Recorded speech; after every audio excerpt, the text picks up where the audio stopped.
नीचे डिस्क्रिप्शन में आपको डिफरेंशिएबिलिटी एंड एनालिटिसिटी की प्लेलिस्ट का लिंक मिल जाएगा। आज हम बात करेंगे एनालिटिसिटी ऑफ कॉम्प्लेक्स फंक्शन।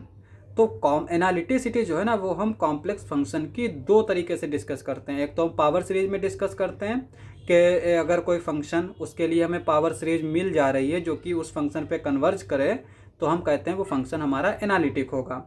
लेकिन यहाँ पे हम पॉइंट से इसको जो है डिफाइन करेंगे। तो सबसे पहले हम क्या करते हैं, रेगुलर पॉइंट डिफाइन कर लेते हैं। रेगुलर पॉइंट की डेफिनेशन क्या होती है, let F from D to C, यहाँ पे डी जो है वो सबसेट होगा सी का, and Z naught be an interior point of D, then Z naught is said to be regular point of F if there exist delta greater than zero such that F dash Z exist for all Z belongs to this disc.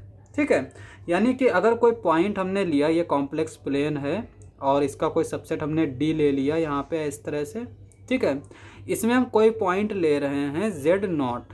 ठीक है, तो इसको हम regular बोलेंगे कि अगर इसके around हमें कोई नेबरहुड मिल जाए, चाहे कितना भी छोटा ही क्यों ना मिले, अगर इस तरह का कोई नेबरहुड मिल गया या इस तरह की कोई डिस्क मिल गई कि जिसके हर एक पॉइंट के, यानी इस डिस्क में कोई भी पॉइंट लें, उस पॉइंट पे एफ डैश जेड जो है वो एग्जिस्ट करे, तो इस जेड नॉट को हम रेगुलर पॉइंट बोलते हैं। अब यहाँ पे जो हमने ये रीजन लिया है जिसको हम डी बोल रहे हैं, अब अगर इसका हर एक पॉइंट ऐसा ही हो, यानी कि हर एक पॉइंट अगर रेगुलर हो, तो हम बोलेंगे कि F is analytic on this disc या दिस डोमेन। तो एनालिटिक फंक्शन की डेफिनेशन देख लेते हैं। यहाँ पे let F from D to C वी से F is analytic on D if every point of D is regular point of F, regular point of F if that is F is regular everywhere in D. तो यहाँ पे ये चीज़ समझ गए कि differentiability जो है वो पॉइंट बेस्ड प्रॉपर्टी, लेकिन एनालिटिसिटी जो है वो पॉइंट बेस्ड प्रॉपर्टी नहीं है, क्योंकि इसके लिए हमें एक पूरी डिस्क की ज़रूरत पड़ती है जहाँ पे फंक्शन क्या हो, डिफरेंशिएबल हो। अब एक चीज़ देखो, अगर कोई फंक्शन हमें ऐसा मिल रहा है जो कि फाइनाइट पॉइंट पे डिफरेंशिएबल है, फाइनाइट पॉइंट समझते हैं, फाइनाइट पॉइंट पे डिफरेंशिएबल है, तो वो फंक्शन कभी एनालिटिक नहीं होगा।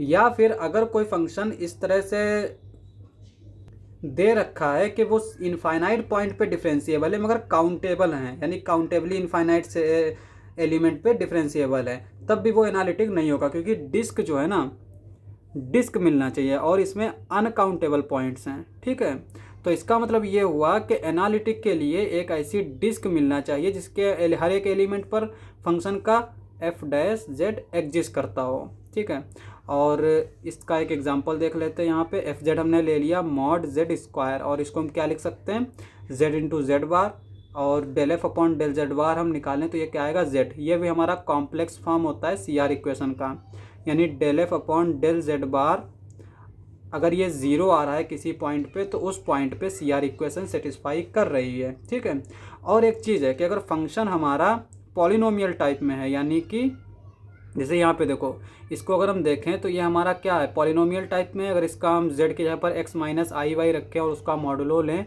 यानी ये हमारा आएगा X square plus Y square. ठीक है, तो ये हमारा पॉलिनोमियल टाइप का है। तो इस तरह के फंक्शन में हम सिर्फ नेसेसरी कंडीशन ही अगर लगा दें डिफरेंशिएबिलिटी की, तब भी हमारा फंक्शन डिफरेंशिएबल हो जाएगा। तो यहाँ पे सी आर इक्वेशन जो है नेसेसरी कंडीशन होती है, सफिशिएंट नहीं होती। अब यहाँ पे देखो, del F upon del Z bar, ये जीरो कब होगा, जब जेड जीरो हो, यानी Z is equals to zero पे सिर्फ ये जीरो होगा, इसके अलावा ये कभी जीरो नहीं होगा। तो इसका मतलब ये हुआ कि F is differentiable at Z is equals to zero, यानी ये सिर्फ जीरो पे डिफरेंशिएबल है। ठीक है, तो इसका मतलब ये हुआ कि ज़ीरो के अराउंड हमें कोई डिस्क नहीं मिल रही है जिसके ऊपर फंक्शन क्या हो, डिफरेंशिएबल हो। ठीक है, तो इसका मतलब ये हुआ कि f इज़ नॉट एनालिटिक, तो f हमारा एनालिटिक नहीं होगा। अब हम बात करते हैं एंटायर फंक्शन की। एंटायर फंक्शन की डेफिनेशन क्या होती है कि if f is analytic in c। अभी तक हम d की बात कर रहे थे, अब हम पूरे c की बात कर रहे हैं, यानी अगर पूरे c का हर एक पॉइंट जो है वो रेगुलर पॉइंट हो जाए, तो हम कहेंगे f इज़ एंटायर फंक्शन। ठीक है, इसके एग्जांपल्स देख लेते हैं। जैसे यहाँ पे ये पॉलिनोमियल दे रखा है, ये भी हमारा एंटायर फंक्शन है। साइन जेड ये भी एंटायर फंक्शन है। कॉस जेड ये भी एंटायर है। ई की पावर जेड ये भी एंटायर फंक्शन है। और इनका अगर हम कॉम्बिनेशन बनाएं तो वो भी हमारा एंटायर फंक्शन होगा। और अगर हम यहाँ पे f6 देखें तो ये हमारा साइन e की पावर z, ये भी एंटायर है। और स्टार्ट कैसे करते हैं, यहाँ पे हम पहले इसको देखते हैं। ये हमारा क्या है, एक एंटायर फंक्शन है, और चूंकि साइन z एंटायर होता है तभी हमारा ये भी एंटायर होगा। सिमिलरली यहाँ पे ये एंटायर है और कॉस z एंटायर है यहाँ पे, इसीलिए ये भी एंटायर होगा। और यहाँ पे कॉस z एंटायर फंक्शन है और साइन z एंटायर होता है, तो यहाँ पे z की जगह पर हमने ये पुट करा, तब हमारा ये भी एंटायर होगा। तो ये सारी चीज़ें हैं। और इसी तरह से हमारा पॉलिनोमियल, चूँकि ये एंटायर फंक्शन है, ठीक है, तो यहाँ पे z की जगह पर अगर हम कोई भी एंटायर फंक्शन रख रहे हैं, जैसे साइन z हमने रख दिया, तो ये भी हमारा एंटायर फंक्शन होगा। और इस तरह से एक थोड़ा टिपिकल एग्जांपल देख लेते हैं, ये भी हमारा एंटायर फंक्शन है। यहाँ पे देखो किस तरह से देखेंगे कि ये एंटायर है। और इसी तरह से स्टार्ट करते हैं, सबसे छोटे लेवल पे जाते हैं। अगर यहाँ पे 1/z लिख दें तो यहाँ पे z = 0 पे ये फंक्शन डिफाइन नहीं होगा, तो ये एंटायर नहीं रह जाएगा। लेकिन यहाँ पे देखो e की पावर z ये एंटायर है, और चूंकि cos z एंटायर होता है इसीलिए ये भी हमारा एंटायर होगा। और चूंकि e की पावर z एंटायर होता है तो इसलिए ये हमारा पूरा एंटायर फंक्शन होगा।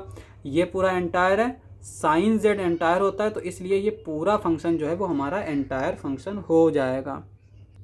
तो इस तरह से हम किसी छोटी चीज़ से स्टार्ट करेंगे तो सारी चीज़ें हमें जो है समझ में आने लगेंगी। आई होप चीज़ें आपको समझ में आई होंगी। तो आज के लिए बस इतना ही, मिलते हैं अगली वीडियो में।